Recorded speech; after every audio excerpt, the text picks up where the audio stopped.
नमस्कार दोस्तों, स्वागत है आप सभी मित्रों का the good night current affairs show में। जी करंट अफेयर शो जिससे आप जुड़ चुके हैं, आपके लिए ये बहुत ही इफेक्टिव प्रोग्राम होगा जिसके तहत हम बात करेंगे आपसे 20 करंट अफेयर के बारे में जो न्यूज़ में होंगे उनको लेकर 20 करंट अफेयर प्रोग्राम से हमारी चर्चा होगी। तो आप जुड़ चुके हैं हमारे यूट्यूब चैनल एएनएम कॉर्नर पर। शाम के बज रहे हैं 8 और 8 बजे हम लेकर आते हैं लाइव आपसे 20 करंट अफेयर की चर्चा होगी जिससे हम बात करेंगे आपसे डिटेल में, कुछ उत्तरों के साथ भी हम आपसे उसके कुछ डिटेल एनालिसिस भी बात करेंगे। तो आइए आज का पहला प्रश्न शुरू करते हैं। आज का पहला प्रश्न है, वैश्विक शांति सूचकांक 2020 हाल ही में जारी किया गया, इसे कौन सी संस्था जारी करती है? ऐसे प्रश्न आप देखेंगे आपके यूपीएससी में पूछे जाते हैं, आईएएस में पूछे जाते हैं, जो पूछते कौन जारी करने वाले हैं। लेकिन अगर यहाँ से रैंक पूछेगी कि भारत की रैंक कितनी रही, तो ये यूपीपीसीएस का प्रश्न हो जाएगा। तो देखिए हम दोनों कवर करेंगे, बिल्कुल आपको चिंता करने की कोई ज़रूरत नहीं है, आप रिलैक्स मोड में रहिए, ठीक है। तो आइए, प्रश्न है, वैश्विक शांति सूचकांक 2020 हाल ही में किस संस्था द्वारा जारी किया गया? ऑप्शन ए विश्व बैंक यानी World Bank, option 2 IMF International Monetary Fund, and option C World Economic Forum WEF, and third option D option last option है Institute of economics and Peace. तो देखिए शांति से जुड़ा हुआ है, तो पहले आप यहाँ पीस मीन्स शांति होता है, इससे आप जोड़ लीजिएगा और ये इसका सही आंसर होगा डी। इसे institute of economics and peace जारी करती है। अब बात ये हुई कि प्रथम रैंक किसकी रही, फर्स्ट रैंक प्राप्त करने वाला कौन रहा, कौन सा ऐसा देश है जो पहले स्थान पर रहा। तो आप देखेंगे ये जो रैंक आई है ये जून में जारी की गई है और टोटल इसमें 163 देशों को शामिल किया गया है, 163 देश, और इसमें भारत की आपको जानना महत्वपूर्ण होगा। तो देखिए जो प्रथम स्थान पाया है वो आइसलैंड है।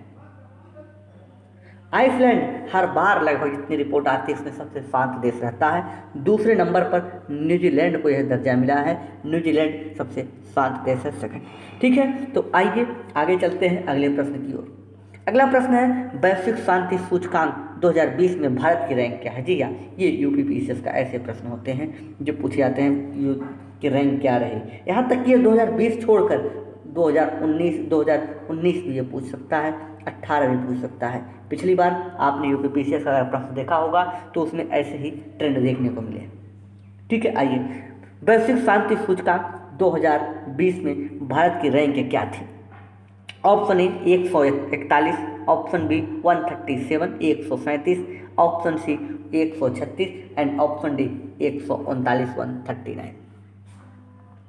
तो देखेंगे इसकी जो रैंक रही भारत की, वो भारत की रैंक रही है 139। ये डी ऑप्शन इसका सही आंसर है, 139 भारत की रैंक रही है। और सबसे लास्ट रैंक किसकी रही है, सबसे खराब प्रदर्शन करने वाला कौन रहा है, इसकी भी आपसे हम बात करेंगे। लेकिन पहले ये जान लीजिए कि 2019 में भारत की रैंक कितनी थी और 2018 में कितनी थी और 2017 में। ये चूँकि जैसा कि प्रश्न पूछे गए हैं इसलिए आपको हम चर्चा कर दे रहे हैं। 2019 में 141 रैंक थी विश्व वैश्विक शांति सूचकांक में, 2018 में 136 थी और देखेंगे 2017 में 137 रैंक थी, ठीक है। तो आइए अगले प्रश्न की ओर चलते हैं। ये आपको बिल्कुल कोई कन्फ्यूजन ना हो कि 2020 में जो रैंक आई है वो 139 है, 139 है। ग्लोबल पीस इंडेक्स की हम बात कर रहे हैं 2020 की, ठीक है। आगे चलते हैं। अगला प्रश्न है, विश्व में सबसे अशांत देश कौन सा है? यानी जो ग्लोबल पीस इंडेक्स आया है इसमें सबसे खराब या सबसे अंत में स्थान किसका रहा, वही प्रश्न यहाँ पर है, ठीक है। तो आइए, option A Syria, option B Iraq, option C Afghanistan and D and last option is Taiwan. तो देखेंगे इसका सही जवाब क्या है। इसका सही जवाब है, सबसे अंतिम जो रैंक आई वो आई थी अफगानिस्तान की। अफगानिस्तान के बाद जो दूसरी सेकंड लास्ट सबसे बैड स्थिति थी वो थी सीरिया की। तो ऐसे में आपको पता है अब आंसर क्या होगा, आंसर होगा सी। और अगर लास्ट दो पूछा जाए तो उसमें सीरिया भी इन्वॉल्व हो जाएगा। ये इतनी बातें थी। आइए अगले प्रश्न की चलते हैं। अगला प्रश्न है, हाल ही में विश्व स्वास्थ्य संगठन WTO जिसे बोलते हैं, WHO वर्ल्ड हेल्थ ऑर्गेनाइजेशन, ठीक है, से किस देश ने अलग होने की घोषणा की? देखिए, ये किसने अलग की, ये UPPCS का प्रश्न है, क्योंकि ये IAS का प्रश्न है। तो देखेंगे, पहले हम जानते हैं कि किसने ऐसा किया है। अब देखेंगे आपके पास 4 ऑप्शन है, इजराइल, रूस, अमेरिका एंड सऊदी अरेबिया। तो आप देखेंगे इसमें जो सही जवाब है वो सही जवाब आपका है WHO से अलग होने की घोषणा की है अमेरिका ने। अमेरिका ने क्यों की, ये प्रश्न आपको चूँकि हमने बताया, ये भी हम बताएंगे क्यों किया। क्योंकि WHO के ऊपर अमेरिका ने आरोप लगाया कि ये चीन के अधिकार, चीन की बातें करता है, चीन के कुछ दावों को छुपा रहा है। खास करके तब जब कोरोना वायरस का प्रसार बहुत तेज़ी से हुआ तो WHO के जो बयान थे ये कई तरह से आए। कभी उन्होंने कहा कि ये फैलने वाली बीमारी नहीं है, ये डायरेक्ट संक्रमण से हो रहा है, कभी कई तरह के बयान दिए, और उन्होंने कहा कि वैश्विक महामारी का रूप नहीं ले रहा है। ऐसी चीज़ों को लेकर WHO लगातार विवादास्पद बयान देता रहा। इसी बात को लेकर अमेरिका ने कहा है कि हम WHO की सदस्यता से त्याग करते हैं। ठीक है, इतनी बातें स्पष्ट। अगले प्रश्न की ओर चलते हैं। हाल ही में किस देश की सरकार बनाने के लिए साल भर में 3 बार चुनाव हुए?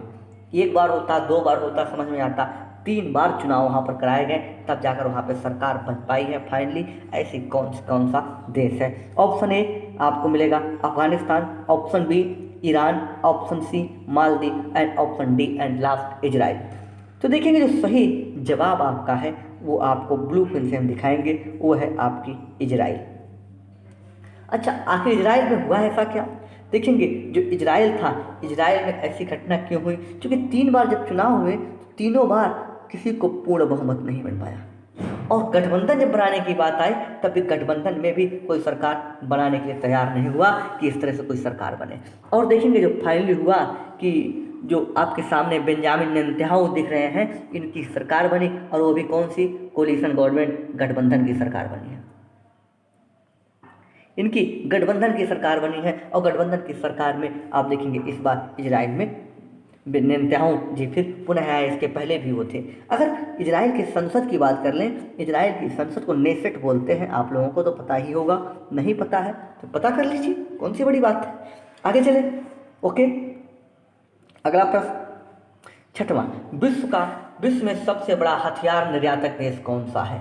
ये देखेंगे सिप्री एक रिपोर्ट जारी करती है, SIPRI एक संस्था है जो हथियारों के आयात निर्यात को लेकर एक रिपोर्ट जारी करती है कि कौन सा देश सबसे अधिक आयातक है, कौन सा देश हथियारों का सबसे बड़ा निर्यातक है। तो इसमें आपके पास 4 ऑप्शन है कि निर्यातक की बात की गई है, एक्सपोर्ट की बात की गई है, कौन सा सबसे अधिक एक्सपोर्ट करता है। 4 ऑप्शन आपके पास हैं, चारों आप देखेंगे देश हथियारों के एक्सपोर्टर हैं। Number 1 France, number 2 America, number 3 रसिया और नंबर 4 इजराइल। तो इन चारों में अगर बात किया जाए तो सबसे अधिक जो सबसे बड़ा निर्यातक देश है वो सबसे बड़ा निर्यातक देश है अमेरिका।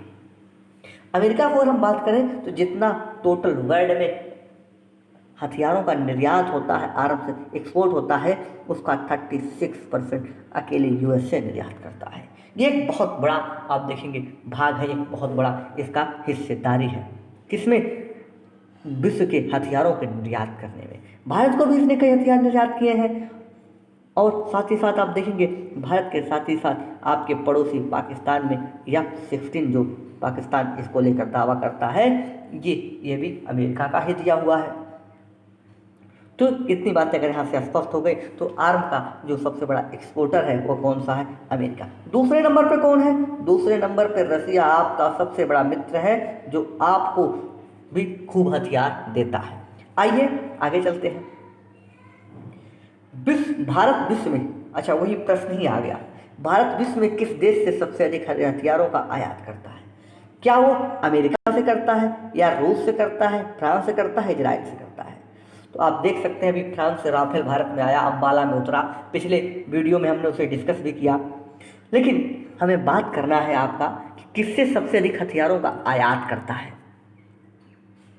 ओके, आपके पास 4 ऑप्शन है, इजराइल, फ्रांस, अमेरिका एंड रसिया।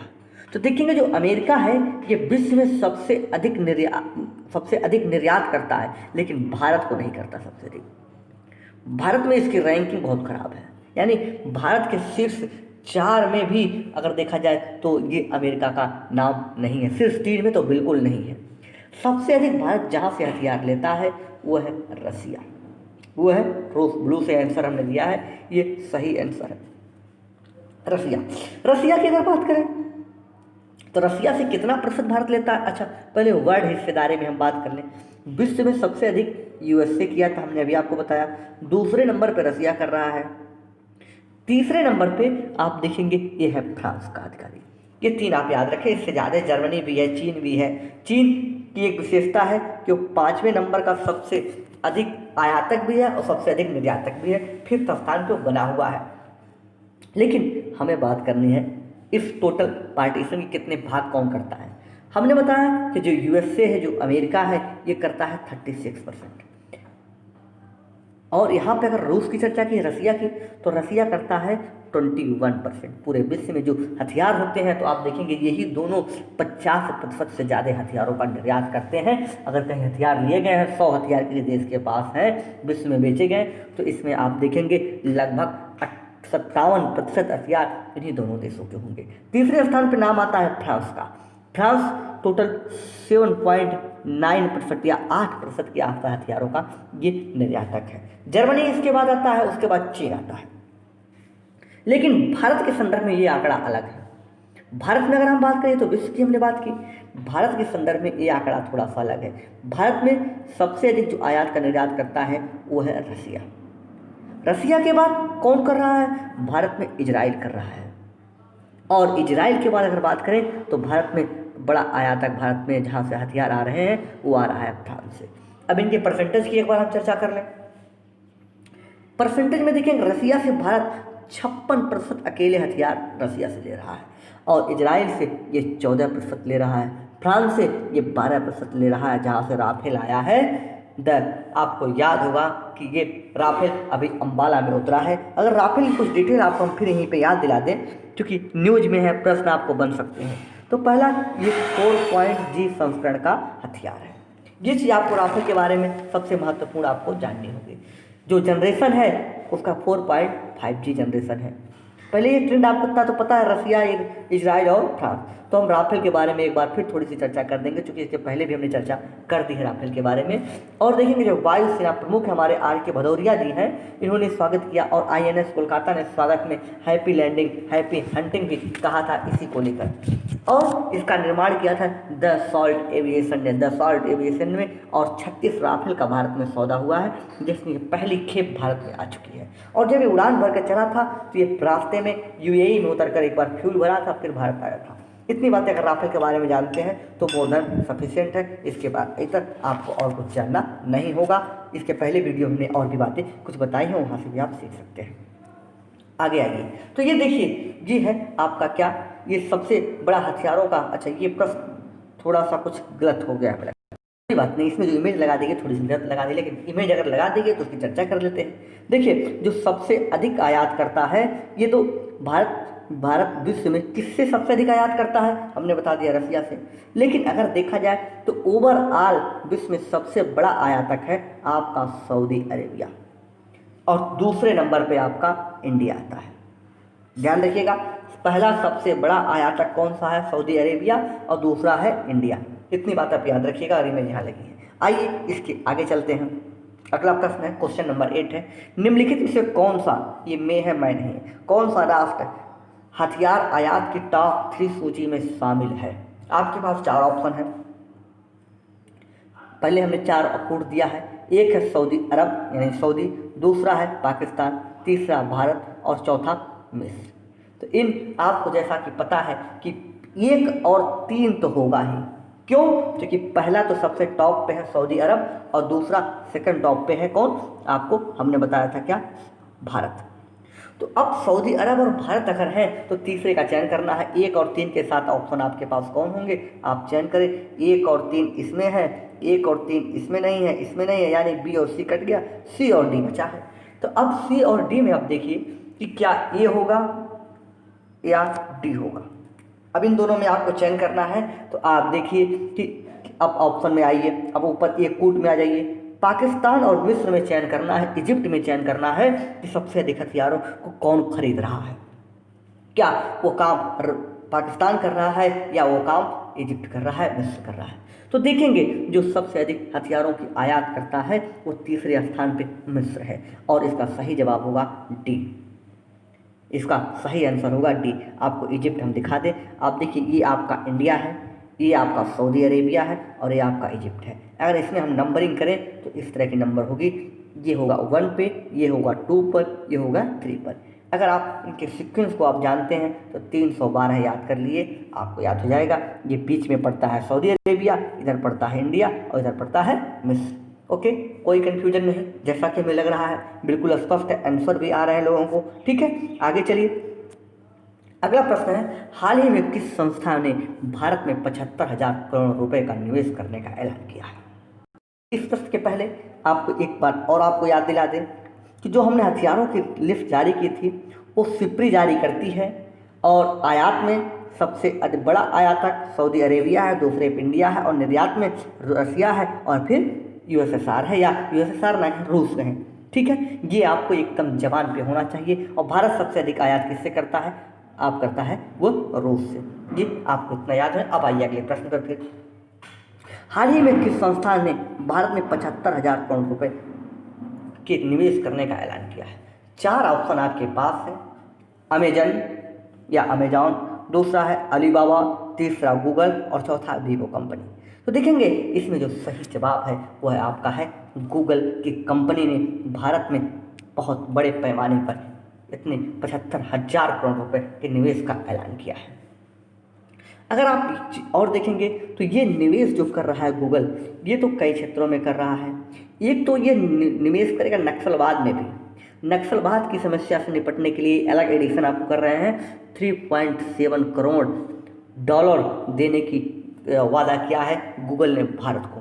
कितना, 3.7 करोड़, इतने बड़े पैमाने पर दे रहा है। तो जब जैसा कि जान ले, गूगल के जो सीईओ हैं वो कौन है, वो है सुंदर पिच्चई।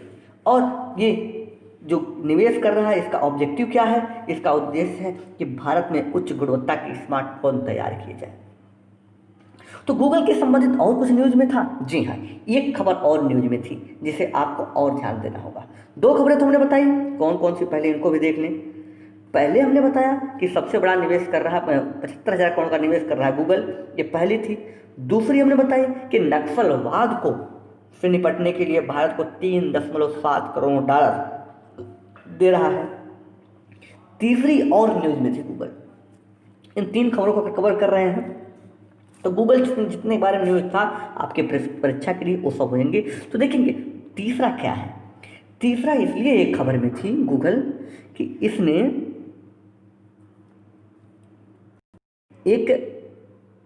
इसकी एक अलग स्कीम थी, एक अलग पार्ट था गूगल का जिसका नाम था गूगल प्लस।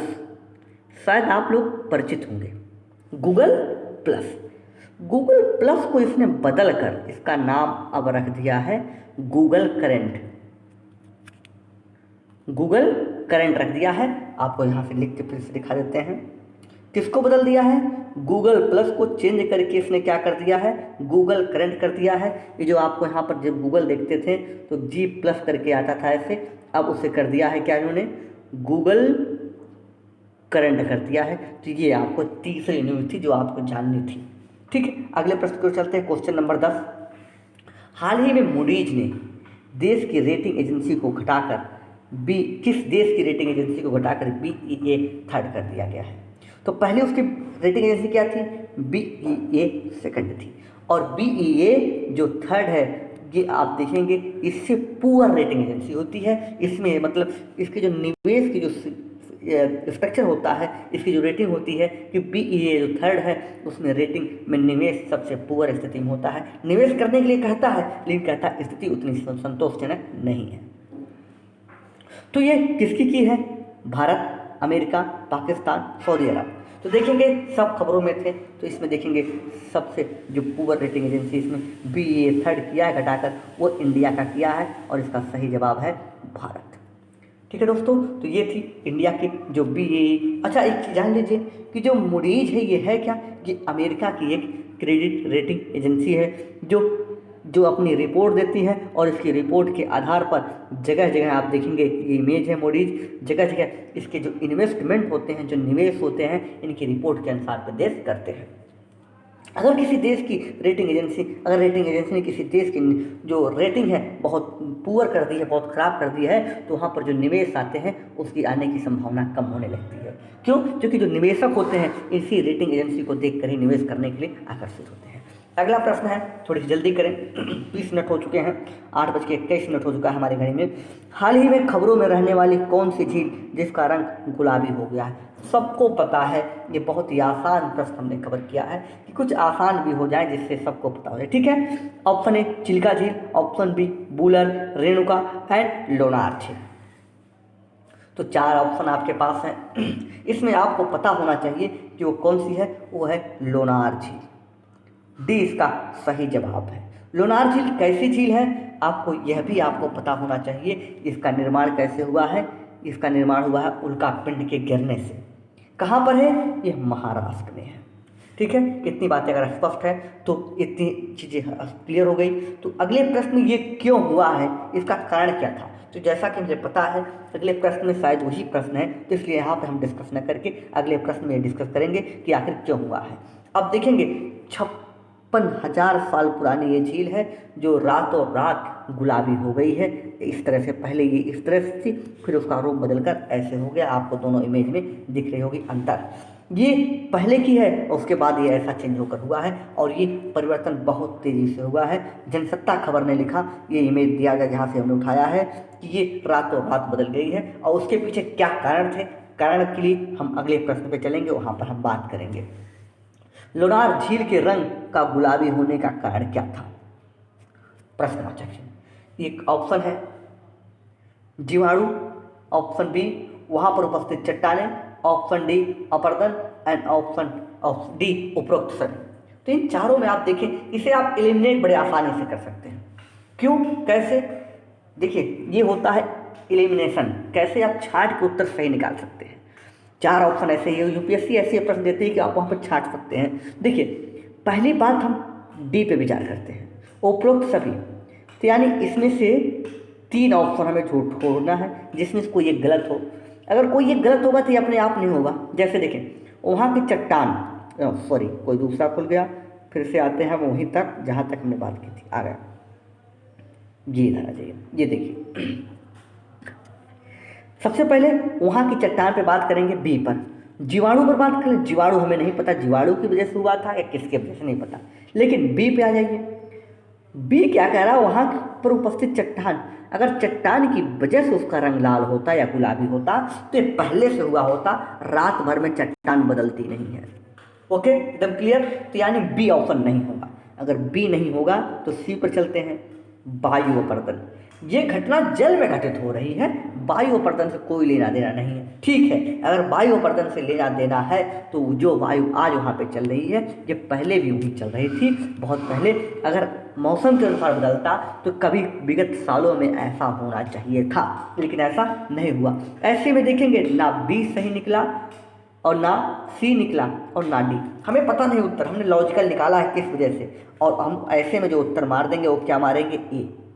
हम ऐसे में ये उत्तर का चयन कर लेंगे और आप सही चयन करेंगे। ठीक है, लेकिन इसका जो जवाब है वो ये है, और कारण भी हम आपको बताएंगे। कारण क्या है?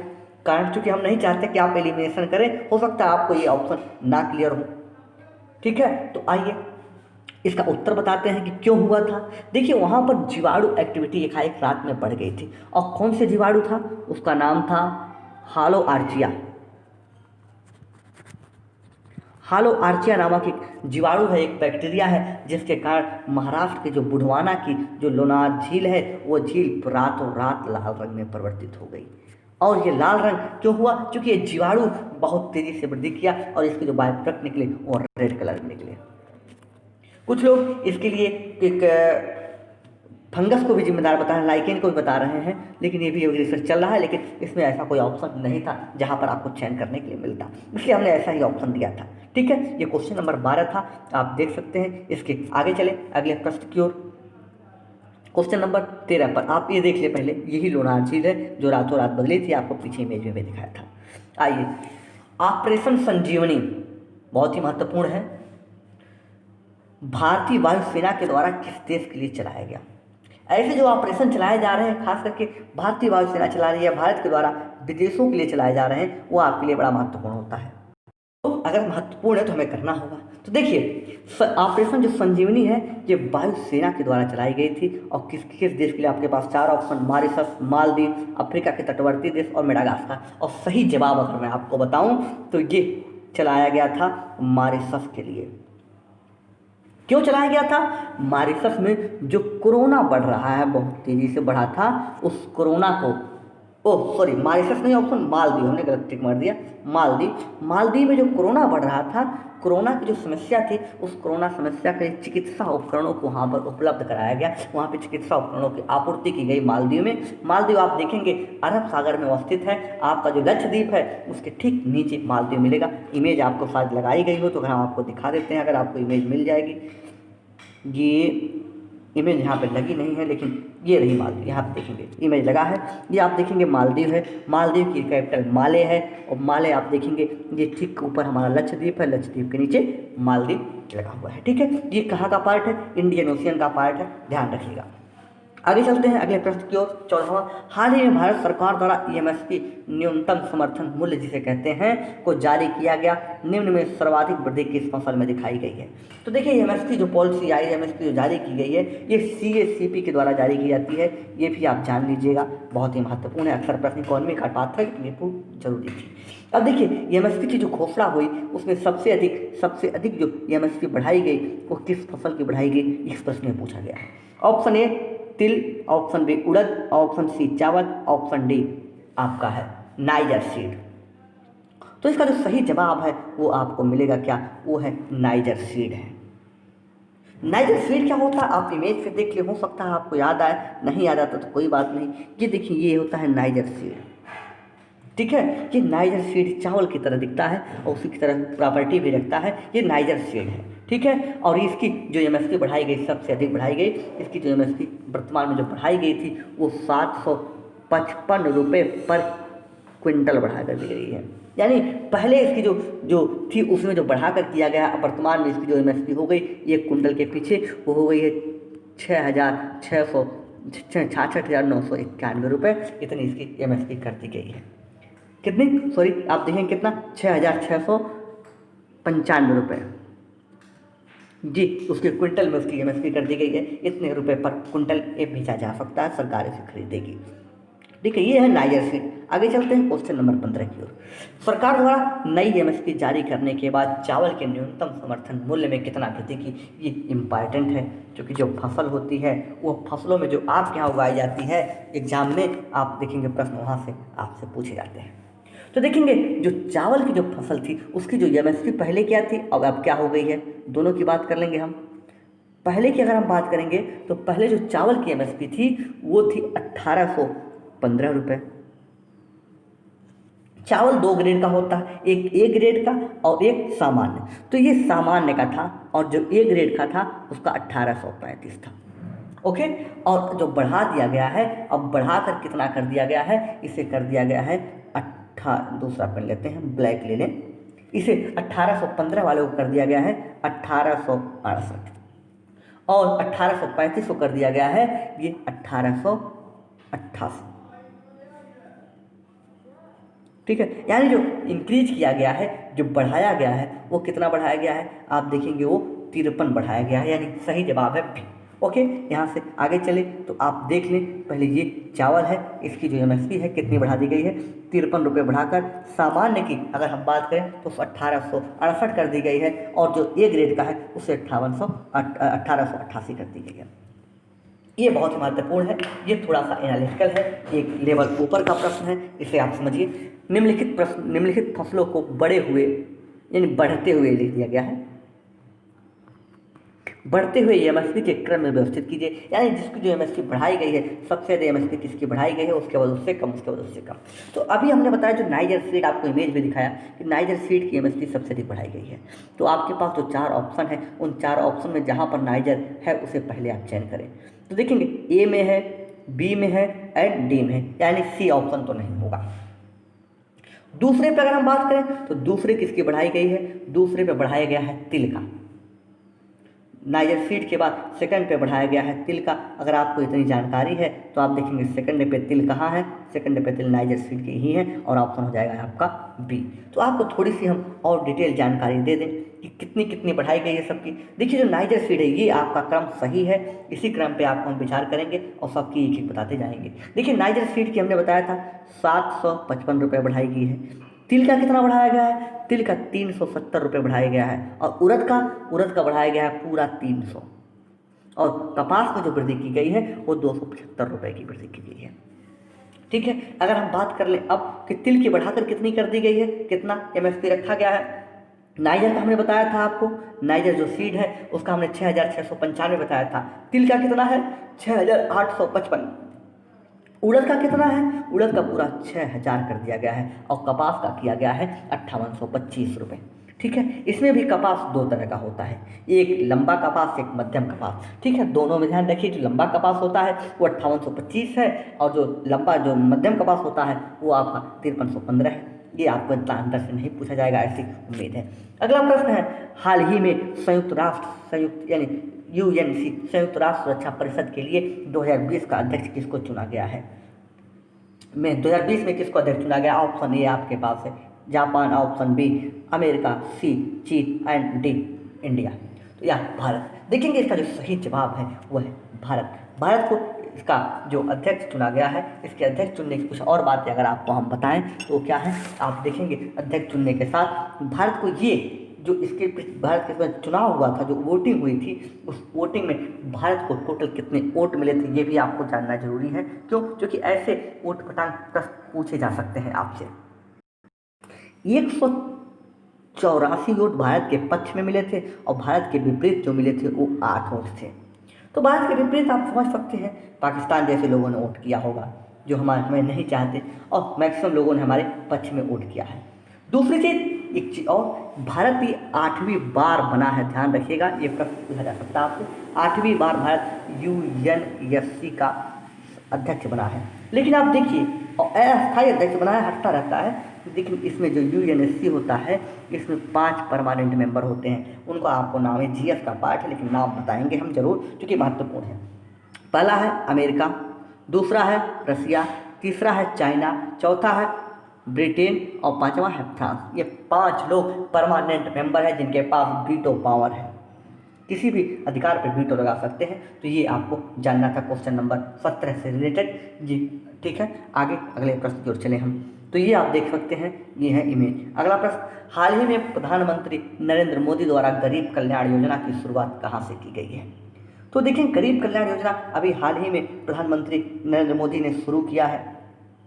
ये है गरीब कल्याण रोजगार अभियान, गरीब कल्याण योजना या प्रधानमंत्री गरीब कल्याण रोजगार अभियान। तो देखेंगे इसकी शुरुआत रोजगार के अवसर को हर गांव तक पहुंचाने के लिए किया गया है। ये है गरीब कल्याण रोजगार अभियान। लेकिन आप देखिए इसकी शुरुआत कहाँ से हुई। ये शुरुआत क्या हुई, आपके पास 4 ऑप्शन है, भोपाल मध्य प्रदेश से, अम्बाला पंजाब से, लद्दाख से एंड खगड़िया बिहार से। तो देखेंगे सही जवाब है खगड़िया बिहार से इसकी शुरुआत की गई है।